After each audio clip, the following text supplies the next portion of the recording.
Bismillahirrahmanirrahim. Assalamualaikum warahmatullahi wabarakatuh. Para jemaah taklim tercinta, hari ini hari Kamis dan materi kita adalah kitab Ihya Ulumuddin. Insyaallah hari ini kita bahas tentang bab bagaimana cara mengobati, apa itu pengertian sifat bakhil, singkat saja, dan kemudian bagaimana cara pengobatannya. Bismillahirrahmanirrahim. Alhamdulillahirabbil alamin. Allahumma shalli wa sallim wa barik ala sayyidina Muhammad wa ala alihi wa sahbihi wa barik wa sallim ajma'in. Amma ba'du.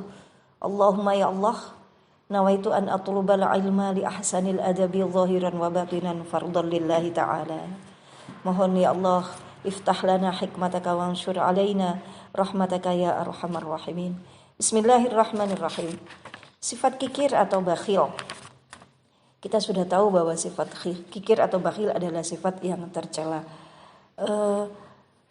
Para mustami'in jamaah, bahwa yang disebut kikir itu berarti seseorang tidak mau mengeluarkan yang mestinya wajib dikeluarkan.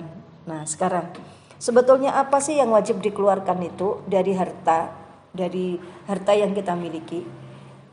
Itu bisa menurut Imam Ghazali, jadi harta itu punya kewajiban. Harta sebagai bentuk titipan, amanah, dan juga nikmat dari Allah. Harta itu punya kewajiban. Bukan manusianya ya, tapi hartanya itu sendiri adalah punya kewajiban. Apa kewajibannya dipikul oleh harta? Allah titipkan harta, perlu kita syukuri. Dan maksud Allah memberikan harta adalah satu, untuk memenuhi kewajiban agama. Apa kewajiban agama? Ya kewajiban yang dibebankan oleh syariat kepada harta. Antara lain memberi nafkah kepada keluarga, kepada istri, kepada anak, itu hukumnya wajib. Apalagi yang wajib? Memberikan zakat, nyaur atau melunasi hutang, menafkahi kerabat. Itu semua adalah kewajiban yang dibebankan Allah kepada harta. Apalagi selain itu, yaitu melayani tamu. Itu kewajiban muamalah yang dipikul oleh harta. Kemudian memberi nafkah atau membantu menolong tetangga dekat. Itu adalah wajib yang harus dipikul oleh harta. Kita ulang. Jadi harta itu punya kewajiban dari segi agama. 1, zakat. 2, nafkah untuk keluarga dan untuk kerabat. 3, melunasi hutang. 4, memuliakan tamu. 5, untuk melayani atau membantu tetangga. Dan 6, untuk kepentingan sesama muslim, lembaga-lembaga muslim. Jadi misal membantu masjid dan sebagainya, pesantren, sekolah-sekolah, itu termasuk kewajiban yang dibebankan kepada harta. Pengeluaran yang sunnah itu juga termasuk kewajiban yang dipegang oleh harta. Jadi harta punya kewajiban agama. Yang kedua, harta punya kewajiban menjaga muru'ah. Apa itu muru'ah? Kehormatan sebagai seorang manusia. Kalau kewajiban agama sudah ditunaikan, maka harta punya kewajiban lagi, yaitu kewajiban menjaga kehormatan manusia. Contoh, makanan atau baju, pakaian, atau rumah, fasilitas rumah, itu termasuk muru'ah. Hal-hal yang sifatnya mubah ya, yang termasuk muru'ah, itu menjaga harga diri. Nah, kalau seseorang, dua ini kewajiban pokok yang dipegang oleh harta.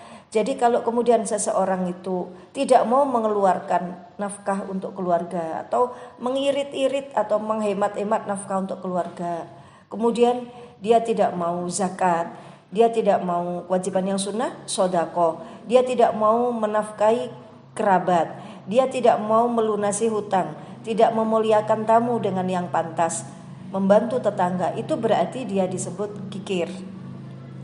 Atau dalam perkara yang muru'ah, menjaga kehormatan kemanusiaan, misalkan dia Mestinya dengan ukuran kekayaannya dia punya baju yang agak pantas, tapi dia terlalu berhemat dalam perkara baju. Itu berarti dia tergolong kikir atau pelit. Soal makanan juga begitu. Ini makanan yang tidak sesuai dengan muru'ah. Mestinya dia itu ya mampu ya lauk apa gitu. Ya tidak harus yang mewah-mewah, tetapi yang memenuhi standar kesehatan. Jadi dia tidak harus protein nabati tiap hari. Mestinya dia bisa hewani, tapi dia tidak mau mengeluarkan itu. Padahal dia mampu. Itu disebut pelit. Artinya harta tidak memenuhi kewajibannya secara muru'ah. Dan ada lagi kewajiban harta yang ketiga, yaitu kewajiban adat istiadat. Harta juga punya kewajiban adat istiadat. Contohnya apa? Contohnya ini apa tuh, kita mantu atau walimahan, khitan dan sebagainya, itu kan adat. Adatnya di sini bagaimana? Nah, harta punya kewajiban adat itu. Jadi tidak bisa kita kemudian dalam rangka yang penting wajibnya sudah ya sudah. Tidak bisa. Itu namanya pelit, karena harta juga punya kewajiban adat istiadat. Adat istiadat. Hal-hal yang biasa berlaku dalam suatu masyarakat. Adat itu artinya kebiasaan. Itu juga kewajiban harta. Nah, kikir itu berarti itu tadi, tidak mengeluarkan dalam hal-hal yang wajib bagi harta, membatasi dalam perkara yang wajib, dalam perkara yang menjaga muru'ah, dan dalam perkara yang menjaga adat istiadat. Itu disebut bakhil atau kikir. Nah, para jamaah sekalian, termasuk pelit itu begini, yang muru'ah tadi ya, kita perhitungan dalam perkara-perkara yang remeh, itu juga sifat yang tidak baik. Terlalu perhitungan dalam perkara-perkara yang kecil. Misalkan perkara-perkara kecil yang tadi ya, lauk gitu. Perhitungan banget perkara lauk, padahal ini mampu, kekayaannya lebih gitu, tapi perhitungan banget dalam perkara itu.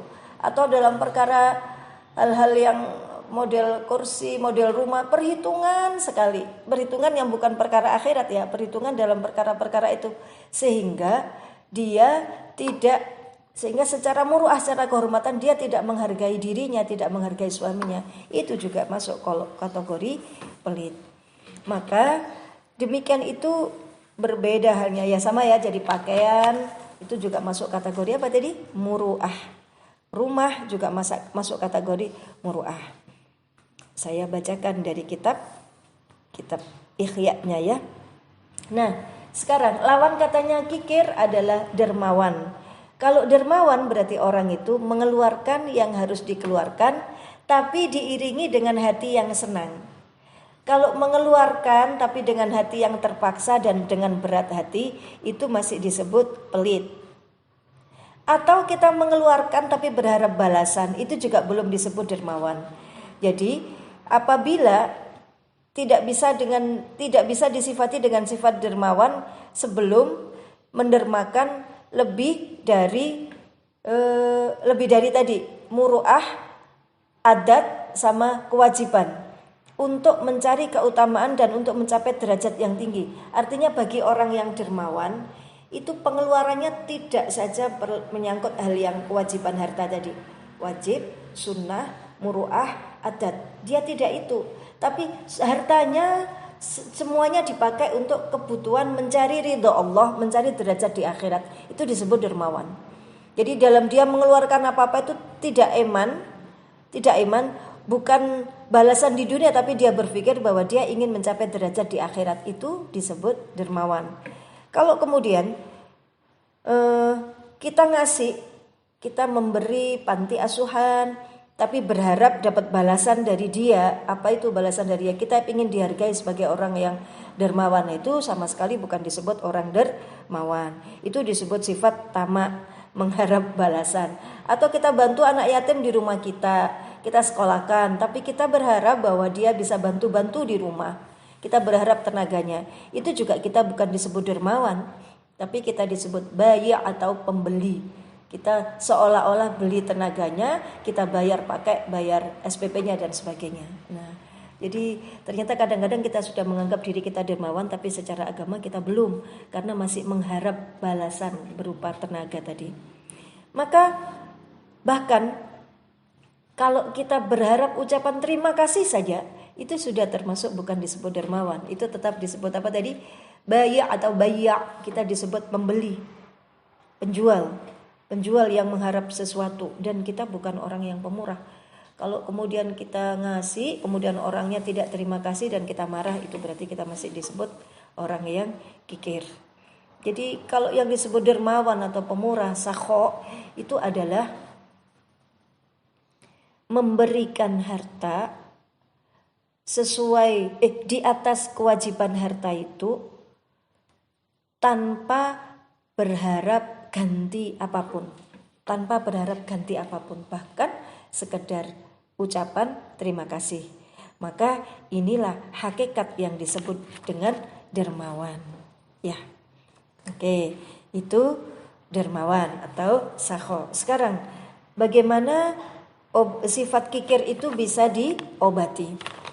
Sebelum itu Imam Ghazali juga ketahuilah bahwasanya kikir itu sebabnya adalah terlalu cinta harta. Kenapa kita tuh bisa bakhil, bisa kikir? Karena kita terlalu cinta kepada harta.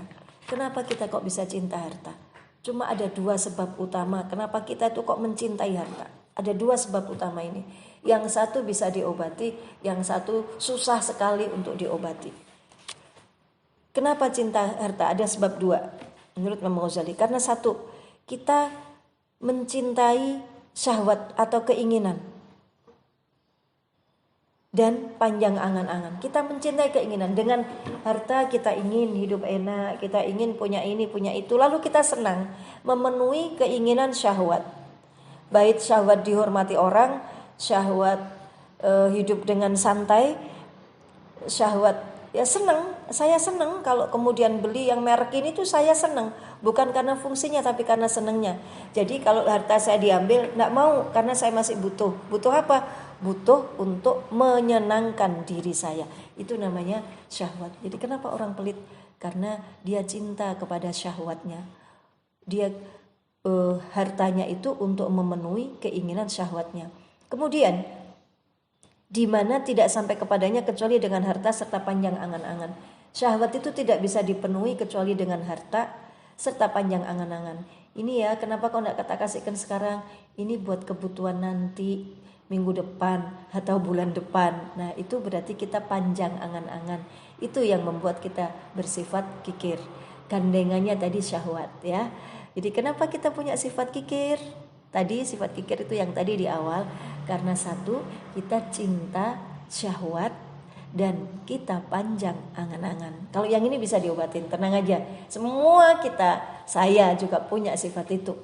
Cinta, berharap ntar itu buat ntar. Jangan dihabisin sekarang, itu buat nanti, buat anak, buat apa, termasuk buat anak-anak gitu. Maka jikalau kalau misalkan nanti gimana cara mengobati yang nanti itu? Jadikan kita pendek angan-angan. Kenapa kita juga terlalu panjang angan-angan? Karena kita cinta anak. Kecintaan kita kepada anak itu membuat angan-angan kita jadi makin panjang. Semakin panjang angan-angan, maka kita semakin kikir. Jadi obat dari panjang angan-angan adalah memperpendek angan-angan. Sesungguhnya manusia itu, jikalau ia mengerti bahwasanya ia nanti akan mati sesudah hari ini, maka terkadang ia tidak akan kikir. Kalau angan-angan kita pendek, hari ini aku mati, besok aku mati, maka kita tidak akan pikir. Semua dengan ringan kita kasihkan. Kalau kita daripada nanti tak wariskan, mending tak kasihkan sekarang. Daripada nanti anak-anakku sudah ada sendiri rezekinya, maka kita tidak iman. Nah itu tadi kecintaan kepada dunia, kepada anak-anak yang membuat kita terus panjang angan-angan. Maka jikalau ia pendek angan-angan berarti apa? Kita perpendek hidup kita tuh hanya hari ini. Kalau pagi berarti sore nanti mati. Kalau sore berarti besok pagi mati. Itu namanya memperpendek angan-angan. Jadi cara menghilangkan sifat kikir, cara mengobati sifat ini adalah dengan memperpendek angan-angan. Selalu bayangkan kita mati dalam waktu dekat. Beberapa teman-teman kita juga sudah meninggal dan tidak membawa serta hartanya, semuanya ditinggal. Sekarang bagaimana kalau itu menyangkut anak? Saya sudah bisa kalau mengobati, insya Allah saya bisa. Jadi saya mati dalam waktu dekat. Tetapi kalau soal anak-anak saya tidak bisa. Saya tetap panjang angan-angan dalam perkara anak-anak. Maka sesungguhnya ia mengira-ngirakan masa kehidupan anak seperti kehidupan dirinya sendiri.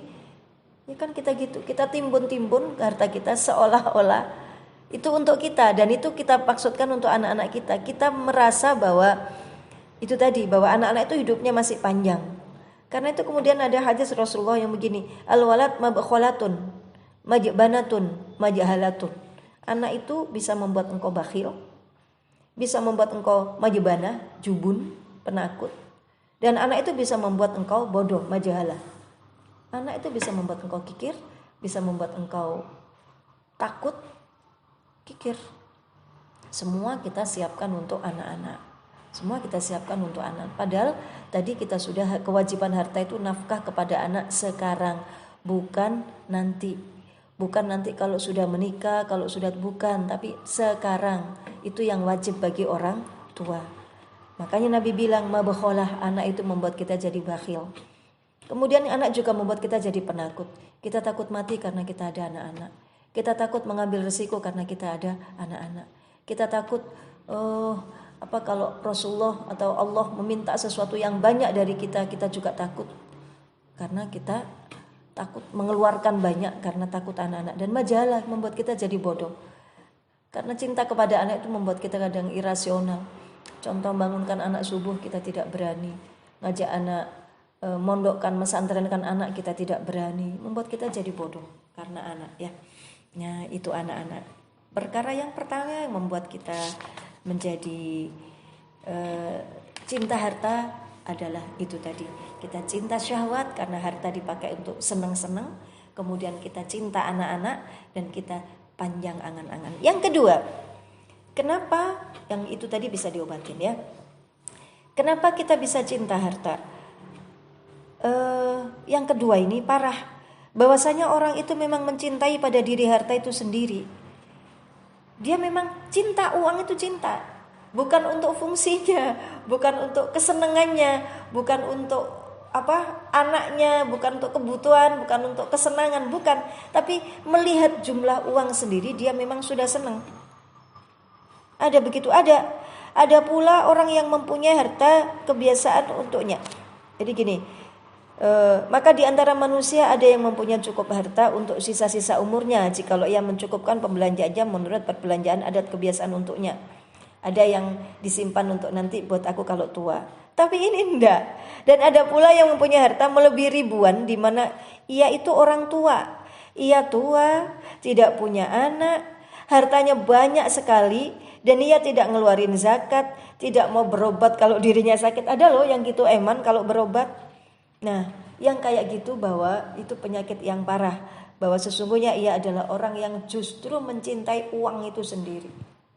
Nah, ini yang tidak bisa diobati. Merasa senang kalau ia bisa menguasai uang, senang lihat sawahnya luas, lihat tegalnya banyak, lihat investnya di mana-mana, senang. Tapi dia tidak punya anak, masih buka toko, masih tidak ke masjid, masih bekerja keras, padahal dia sudah punya segala macam. Ini penyakit yang kronis, yang tidak bisa diobati, susah untuk diobati. Karena sesungguhnya dia bukan cinta syahwatnya, cinta kerjanya, tapi dia cinta uang itu sendiri. Dan dia tahu sebetulnya habis ini saya mati. Lalu uang-uang itu akan hilang atau diambil oleh musuh-musuhnya, dia tahu itu. Dan sementara itu tetap ia tidak membolehkan dirinya untuk memakan atau menyedekahkannya, meskipun dengan sebutir, dia tetap pelit. Maka inilah penyakit hati yang besar dan yang sukar diobati, terutama pada orang yang berusia lanjut, dan itu adalah penyakit yang kronis, yang menahun, yang tidak bisa diharapkan kesembuhannya. Ada orang yang begitu, sudah sakit parah tapi masih eman banget sama hartanya, tidak mau berobat. Ya begitulah ya, yang itu susah. Sekarang kita yang nomor satu aja yang kita obatin ya. Kalau Imam Ghazali menyebut gini, orang yang sakit parah tadi begini, orang yang punya penyakit hati seperti itu tadi, seperti seorang lelaki yang rindu seseorang. Seorang laki-laki rindu pada pacarnya, rindu pada kekasihnya. Lalu kekasihnya itu mengirim surat lewat sebuah utusan. Lalu laki-laki itu mencintai utusan untuk dirinya. Lalu dia cinta banget sama yang bawa surat ini. Sampai kemudian dia melupakan orang yang dicintainya tadi. Tapi yang dicintainya justru orang utusannya tadi. dan ia sibuk, akhirnya waktunya sibuk dengan utusannya. Itu seperti itu. Jadi uang itu laksana utusan yang bisa menyampaikan kepada segala kebutuhan. Uang itu kan diutus oleh Allah, amanah Allah agar kita bisa menggunakan untuk memenuhi kebutuhan. Tadi ya, kewajiban agama sama kewajiban muruah dan adat istiadat. Itu fungsinya uang. Tapi ini tidak, justru ia mencintai uang itu sendiri, bukan kebutuhannya. Kemudian kebutuhan-kebutuhan itu terkadang dilupakan. Dan jadilah uang itu baginya seolah-olah uang itulah yang dicintai pada diri orang itu sendiri. Dan ini adalah kesesatan. Bahkan orang yang melihat ada perbedaan antara emas dan batu, maka ia adalah orang yang bodoh. Kecuali apabila dilihat bahwa emas itu bisa memenuhi kebutuhan, maka emas itu yang lebih dari sekedar kebutuhannya dan batu adalah kedudukan yang satu. Emas sama batu, sama-sama bongkahan. Nah, kalau mata hati kita terbuka, kenapa emas lebih dihargai? Karena dia bisa pakai untuk beli sesuatu, mencukupi kebutuhan. Kenapa batu tidak? Karena batu tidak laku dijual. Cukup sekedar itu, tidak kemudian kita mencintai emasnya itu sendiri. Ya. Nah, bagaimana cara mengobatinya? Maka sebab-sebab cinta pada harta dan sesungguhnya obat tiap penyakit itu adalah dengan lawan sebabnya. Lawan sebabnya. Bagaimana kita mengobati sifat bakhil? Lawan sebabnya. Kalau sebabnya tadi adalah karena cinta syahwat, maka cinta pada nafsu syahwat hendaknya diobati dengan rasa cukup atau qanaah, dengan sedikit dan dengan kesabaran. Jadi mengobati sifat kikir karena terlalu cinta pada syahwat berarti dengan cara apa tadi? Senanglah dengan yang cukup, yang sedikit dan dengan sabar. Kalau panjang angan-angan bisa diobati dengan banyak mengingat mati. Lalu melihat teman-teman sekitar yang telah mati mendahului kita, di mana dulu mereka itu telah bersusah payah, kerja pagi sampai malam, pulang sebentar, kerja lagi, mengumpulkan harta, dan sekarang hartanya itu hilang sebab kematiannya. Diobati yaitu tentang panjang angan-angan. Kita pendekkan angan-angan bahwa nanti kita akan mati dan harta itu tidak ikut dibawa mati kecuali yang sudah kita tasarufkan atau kita berangkatkan dulu. Bagaimana dengan mengobati? Karena saya cinta kepada anak-anak. Hati saya udah direnggut oleh anak saya. Diobatinya adalah dengan berpalingnya hati kepada anak, dengan menyadari, dengan menaruh di dalam hati bahwasanya Allah, setiap Allah itu menjadikan anak, berarti Allah menjanjikan bagi anak itu rezekinya masing-masing. Maka berapa banyak kita lihat, berapa anak yang tidak dapat harta warisan dari ayahnya dan keadaannya lebih baik dari orang yang menerima harta warisan. Kita lihat, ada anak-anak yang ayahnya tidak kaya, tapi kemudian keadaannya lebih baik daripada anak yang ayahnya kaya dan mewariskan banyak harta. Itu bukti nyata bahwa anak itu membawa harta rezekinya sendiri, tidak lewat orang tua. Kalau kemudian orang tua mewariskan sesuatu kepada anak, harta kepada anak yang banyak, tapi memang sama Allah ditakdirkan bahwa dia itu rezekinya tidak di situ, ya habis rezeki itu. Kita sudah banyak seperti itu, ayahnya kaya dan anaknya jatuh miskin. Atau sebaliknya, anaknya kaya dan ayahnya kaya dan orang tuanya tetap kaya. Apa deh?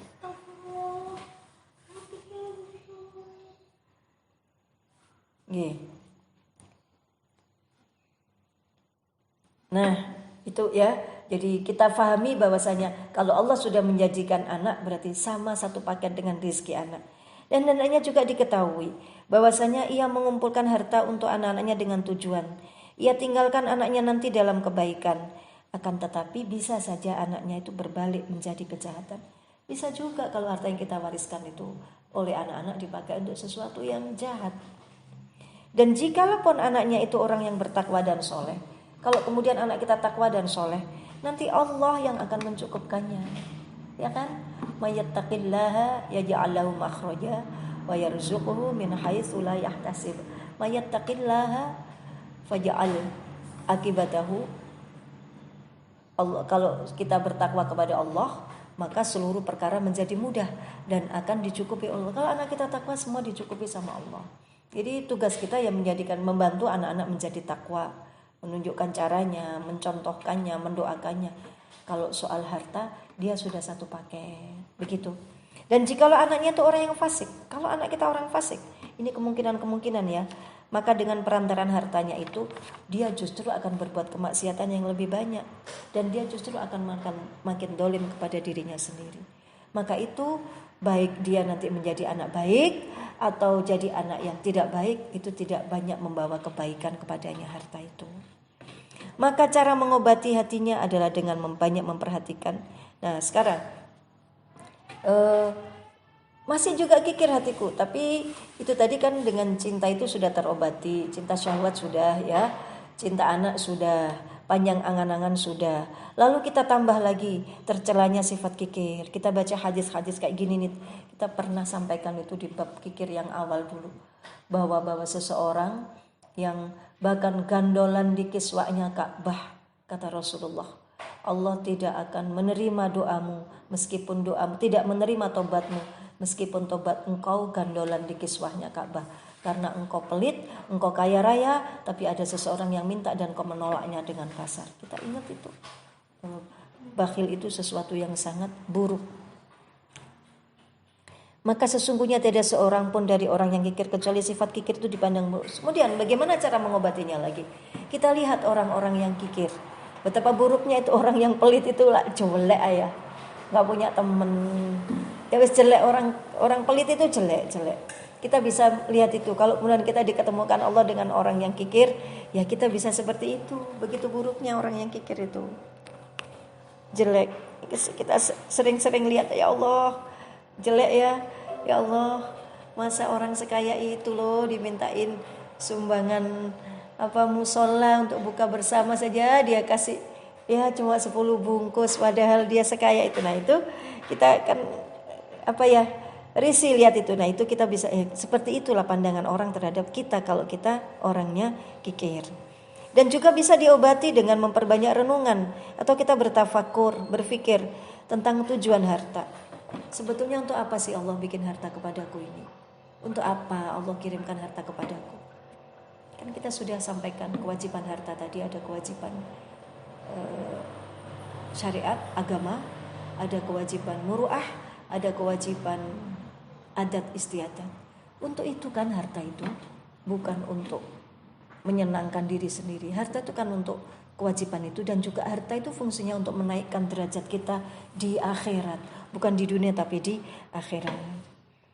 Maka ketika telah diketahui dengan cahaya basirah mata hati bahwa mendermakan harta itu lebih baik daripada menahan-nahan harta, lebih baik di dunia maupun di akhirat dia lebih baik, niscaya nanti akan tumbuh berkobarlah keinginan untuk mendermakan hartanya.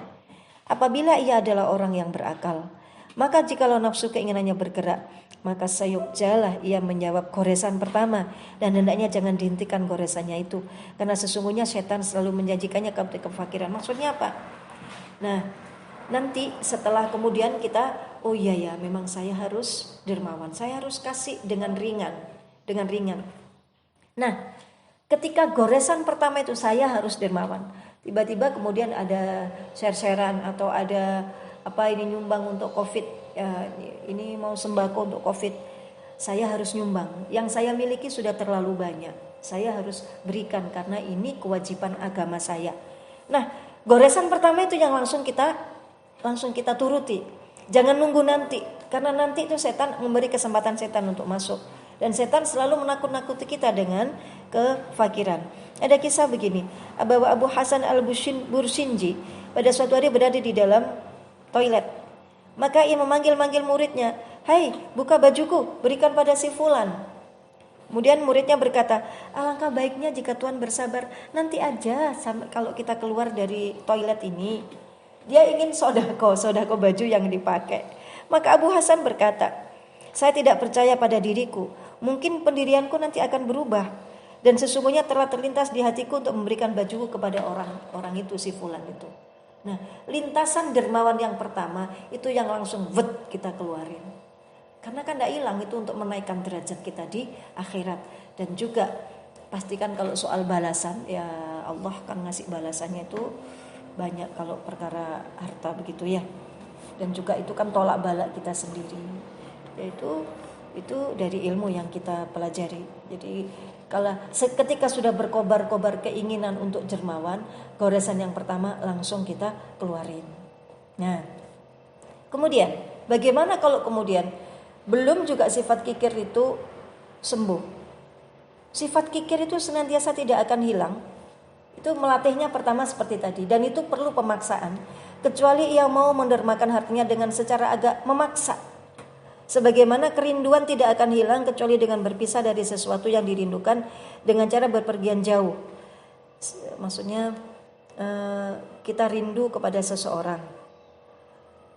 Kerinduan itu tidak akan hilang kecuali dengan berpisah dari sesuatu yang dirindukan dengan cara berpergian jauh. Nah, kita harus pergi jauh dulu darinya, kita jaga jarak dari dirinya. Nanti bisa rindu lagi. Dan ia meninggalkannya secara agak terpaksa, di mana ia bersabar dari adanya perpisahan pada masa-masa tertentu. Niscaya teribulah hatinya akan dari perpisahan itu. Maka begitu juga kalau orang ingin mengobati sifat kikir, seyogjanya ia merelakan berpisah dengan harta secara terpaksa untuk mendermakannya. Bahkan jikalau dilemparkan hartanya itu ke dalam air, niscaya itu adalah lebih utama baginya daripada ia menumpuk-numpuk serta adanya kecintaan padanya. Maksudnya, karena kita sudah rindu kepada itu, sudah cinta kepada itu, justru kita paksa, udah tak buang saja, biar hilang cintaku kepadanya. Toh nanti saya bisa ketemu lagi, kerinduan saya ini bisa terobati nanti. Jadi harus dipaksa gitu. Nah, untuk ini biasanya perlu dihibur dulu. Ini begini kalimatnya dari Imam Ghazali. Dan dari tipu muslihat yang halus, bahwasanya ia menipu dirinya dengan berbaik nama dan kemasyhuran dalam dermawannya. Maksudnya gimana? Nanti kalau harta ini tak kasihkan semua, ini dalam rangka memaksa diri, jadi kita sodako-sodako yang brutal gitu, yang paksa gitu. Tak keluarin banyak, biar hilang cintaku padanya, itu biar hilang. Itu sambil kita masih punya tipuan yang halus.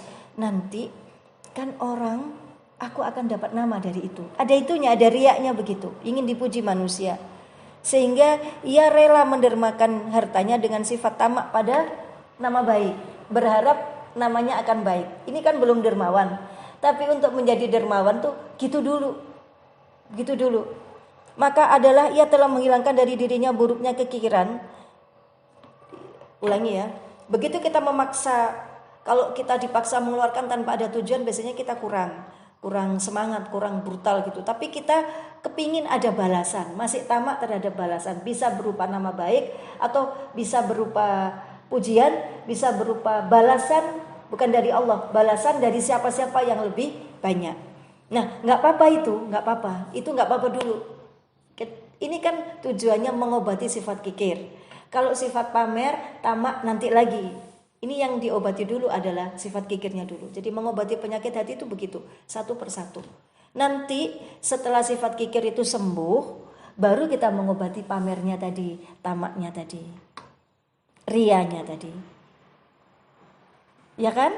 Ya, jadi nanti kemudian orang memuji kita agak terhibur dengan itu. Itu juga penyakit sebetulnya, tapi biarin dulu. Yang penting sifat kikir kita akan habis.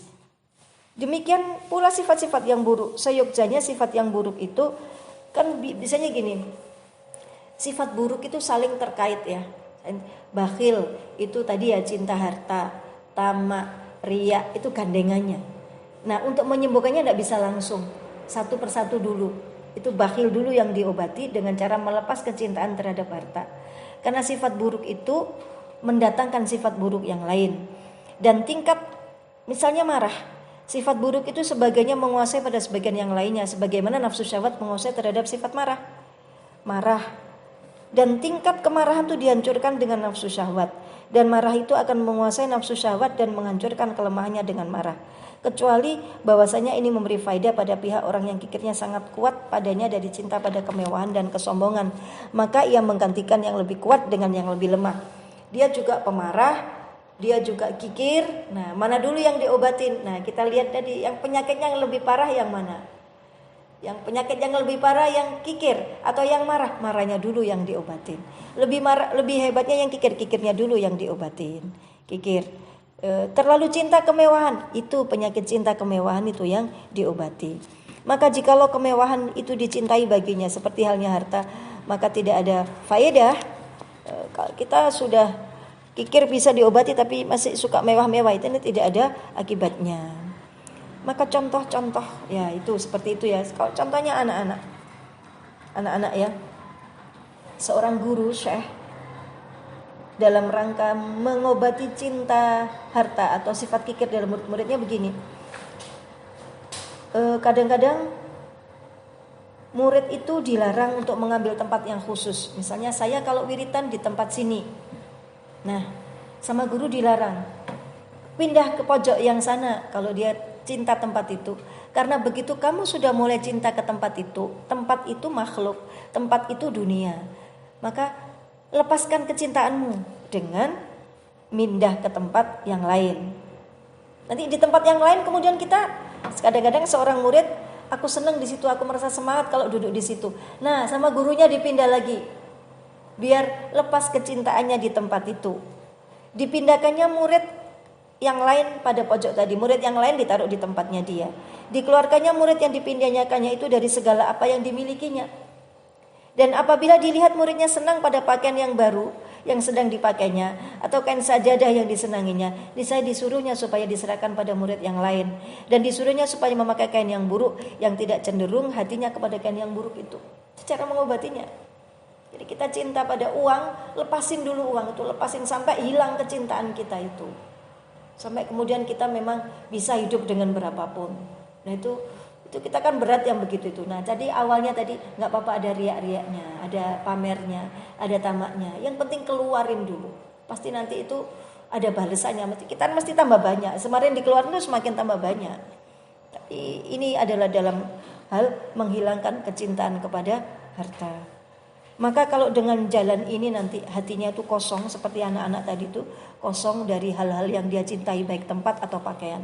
Seperti pakaian, seperti kita ya terutama kalau kita para bunda-bunda ini uang ya, itu berarti berlatih untuk melepaskan uang, berlatih untuk tidak selalu membawa uang kemana-mana. Itu melepaskan kecintaan kepada uang dan melatih kebergantungan kepada Allah. Demikian kira-kira cara mengobati sifat kikir. Maka dengan jalan ini kosonglah hatinya dari kesenangan dunia.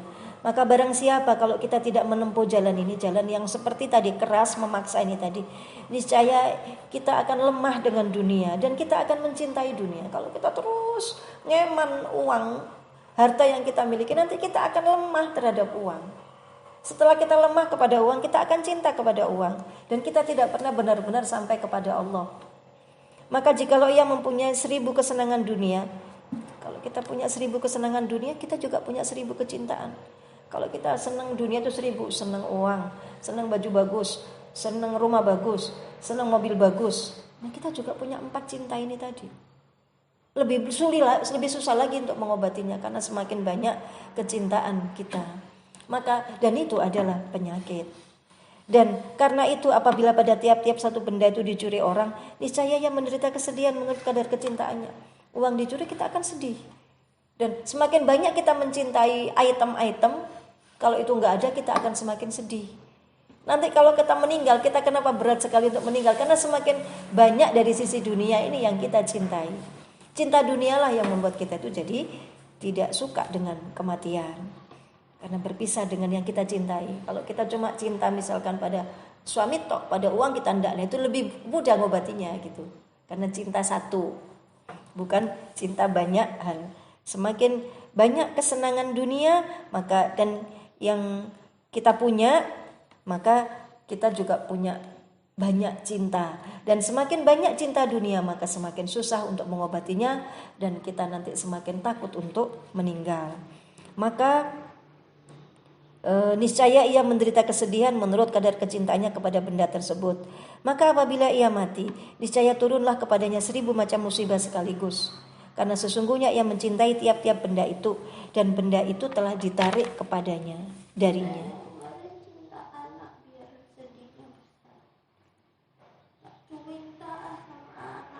Ya, Sayyidina Utsman bin Affan kemarin, tak cinta sama anakku biar nanti apa? Itu beda lagi, itu bukan bab ini menghilangkan sifat yang kikir. Ini menghilangkan sifat kikir yang karena cinta kepada dunia, pada harta. Kemudian kalau yang kemarin itu bab sabar deh. Semakin besar deritaku dan aku sabar, maka derajatku makin tinggi. Itu tentang kesabaran gitu ya. Kalau yang ini bukan, kalau semakin ini dari segi menderitanya, semakin tinggi kecintaan kita kepada sesuatu, maka semakin tinggi derita kita kalau kita kehilangan. Gitunya, dari penderitaan kita akan semakin tinggi. Karena sesungguhnya dan bahkan pada waktu hidupnya ia berada di atas bahaya musibah dengan hilang dan binasanya benda itu. Ya kan, maka enak kalau orang itu tidak mencintai banyak hal gitu. Jadi jarang susah dia kehilangan ini. Ya sudah, innalillahi wa inna ilaihi raji'un kayak kemarin bab sabar ya. Allahumma ajurni fi musibati wa akhlif li khairam minha.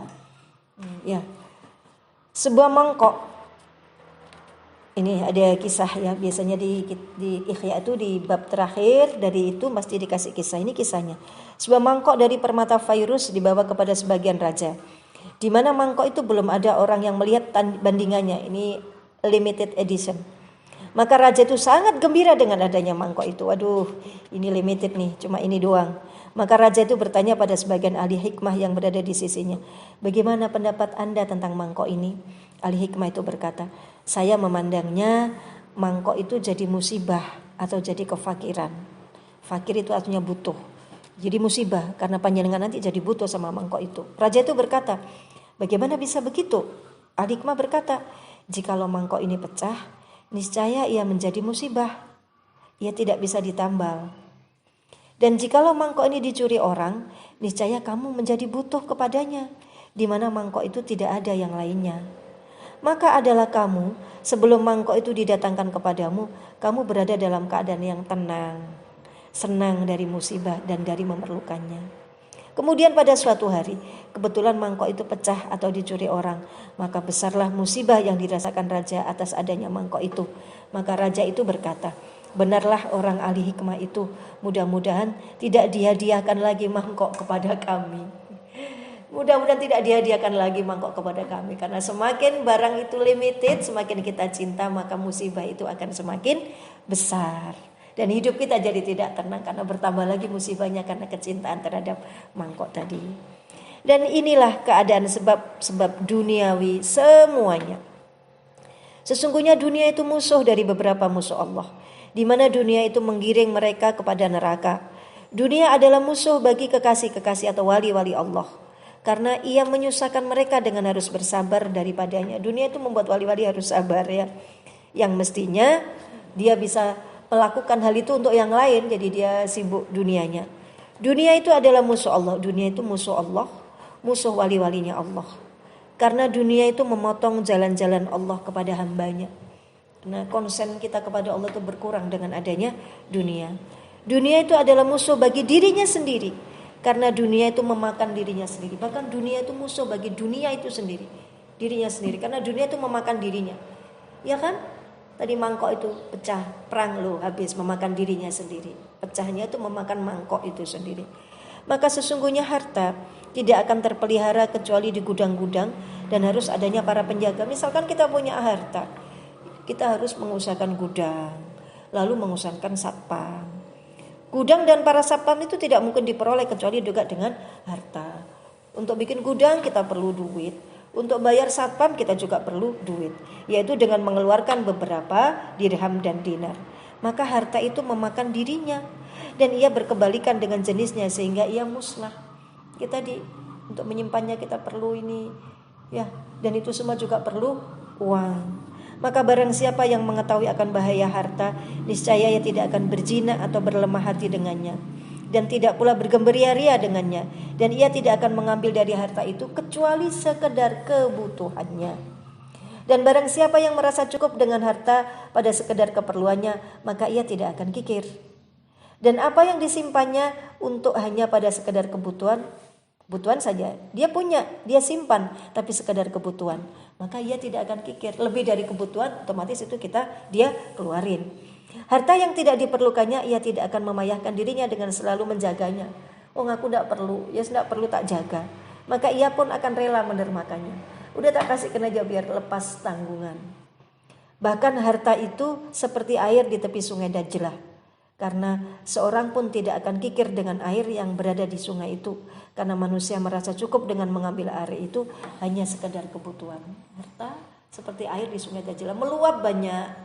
Tapi kita tidak perlu semuanya kan. Kita hanya perlu untuk mandi, untuk minum. Kan kita tidak harus simpan air sungai Dajlah itu semuanya. Demikian para jamaah, semoga manfaat dan ini bisa mengobati penyakit kikir yang menjijikkan, yang penyakit yang buruk di dalam hati kita masing-masing. Terima kasih. Wallahul muwaffiq ila aqwamit thoriq. Subhanakallahumma bihamdik asyhadu an la ilaha illa anta astaghfiruka wa atubu ilaik. Semoga kita di hari yang ke-7 ini bisa jadi lebih baik dari hari kemarin. Amin, Allahumma amin. Terima kasih. Wal afu minkum, mohon maaf lahir dan batin dengan ngerekam karena tadi ya. Terima kasih. Assalamualaikum warahmatullahi wabarakatuh. Assalamualaikum warahmatullahi wabarakatuh.